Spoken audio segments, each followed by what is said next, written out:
Paz y bendición, queridos hermanos y hermanas.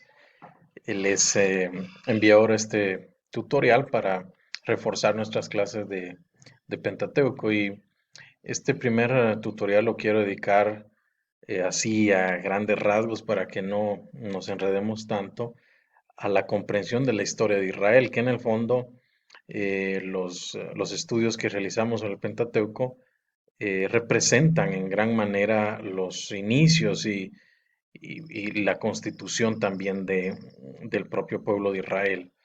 Em, entonces, para comprender nosotros la historia de Israel, comenzamos por esta, digamos, época o etapa de los patriarcas. Acá, pues, nos situamos nosotros en el siglo XX al siglo XV antes de Cristo. Como ustedes sabrán, incluso en Génesis, en Éxodo, se puede leer algunos episodios donde narran migraciones, movimientos, desplazamientos, y justamente es en el siglo XIII antes de Cristo donde los hebreos se establecen en Egipto. Aquí vale la pena recordar especialmente a estos grandes patriarcas, Abraham, Isaac, Jacob y José. Luego tenemos la etapa del Éxodo, que como ustedes saben es la experiencia fundamental de todo el Antiguo Testamento. Aquí vale la pena recordar, subrayar las figuras de Moisés y Josué. Y esto ocurre entre los siglos XIII y XII antes de Cristo, en tiempos del faraón Ramsés II. El Éxodo, ustedes saben, es celebrado cada año en la Pascua. Éxodo, ¿verdad? De Éxodos significa paso, toda la experiencia de la salida de Egipto, de la esclavitud, a la libertad, de que obviamente el Señor les propone, ¿no? Esta experiencia del desierto hasta la tierra prometida. Y esto dio paso a la identidad propia del pueblo de Israel. El pueblo dejó de ser simplemente un conglomerado de gente y recibe identidad. Ustedes serán mi pueblo, yo seré su Dios. Y dejó atrás la esclavitud de Egipto y comienza a caminar la libertad del desierto. O sea, dura porque implicó tanto sacrificio, sin embargo, la presencia de Dios se manifiesta constantemente a pesar de las vicisitudes.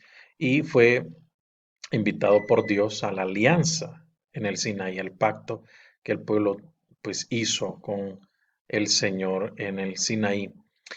Aquí, bajo la guía de Josué, Israel entra y toma posesión de la tierra prometida, y aquí pues la figura predominante es Josué. De hecho, ni siquiera Moisés entró a la tierra prometida. Recordamos nosotros el monte Nebo donde él muere, y es Josué quien finalmente pues toma posesión de la tierra prometida.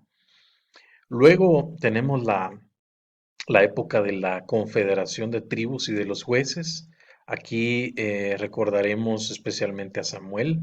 Israel, de hecho, le pedirá a Samuel esta petición, ¿no? Queremos ser como los otros pueblos, danos un rey, ¿se acuerdan ustedes, no? Entonces esto ocurre en el siglo XI antes de Cristo.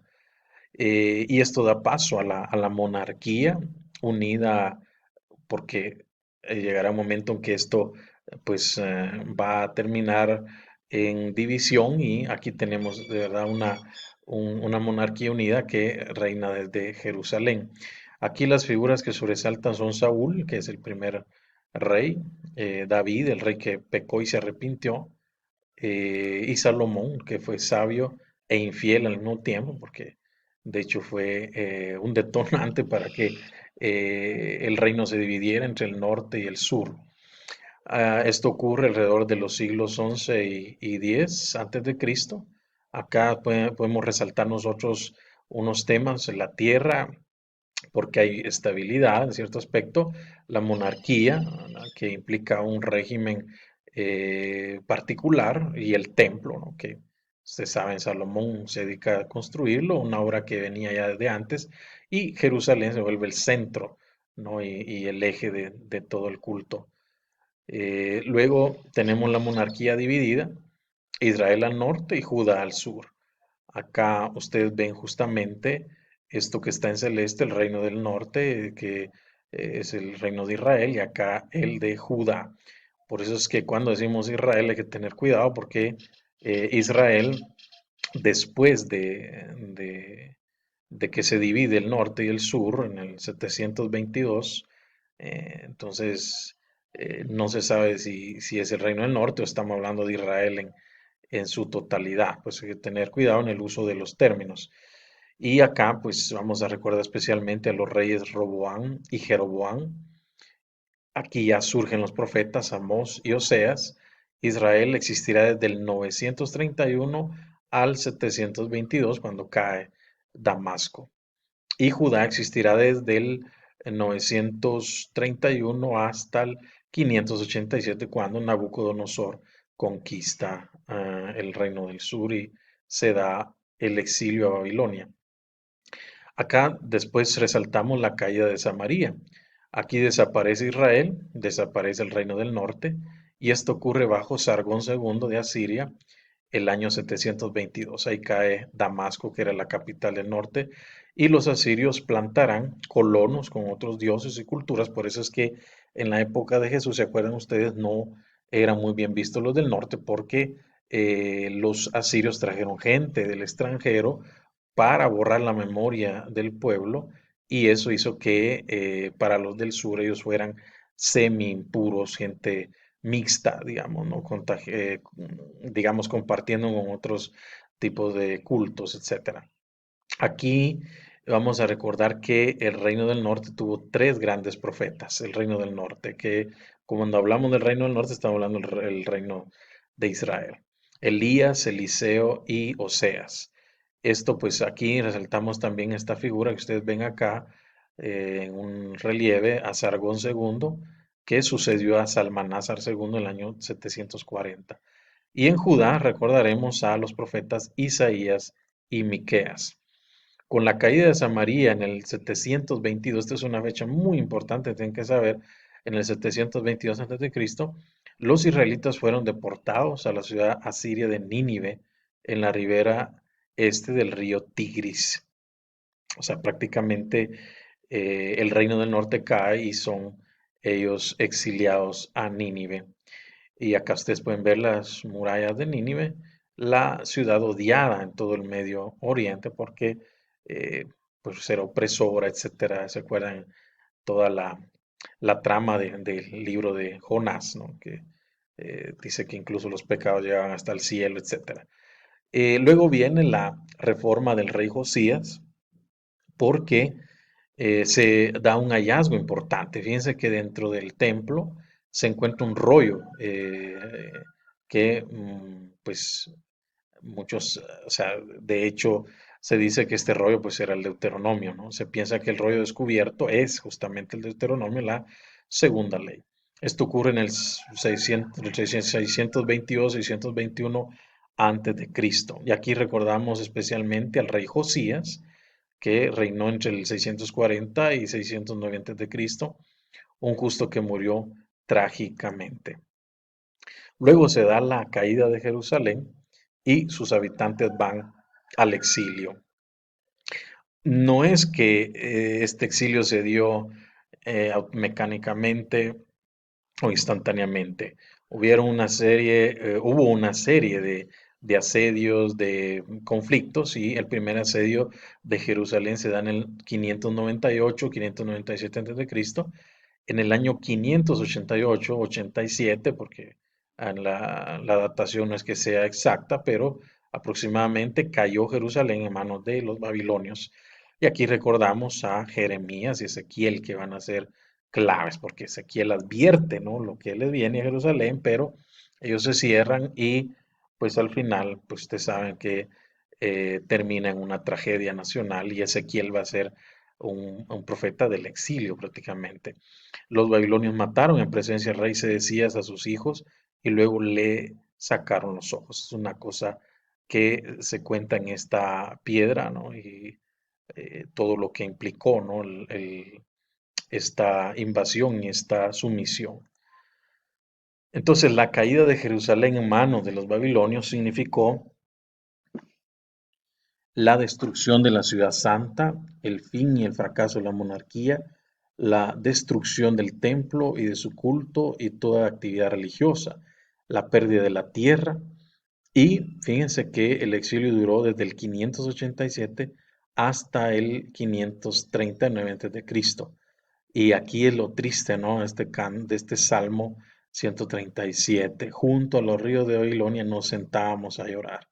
Imagínense ustedes sin templo, sin tierra y sin una, pues, una patria, ¿no? Alrededor de la cual ellos poder, pues, organizarse y poder, pues, ellos rendir culto a Dios. Luego Ciro, el rey persa, destruye Babilonia. Israel regresa del exilio.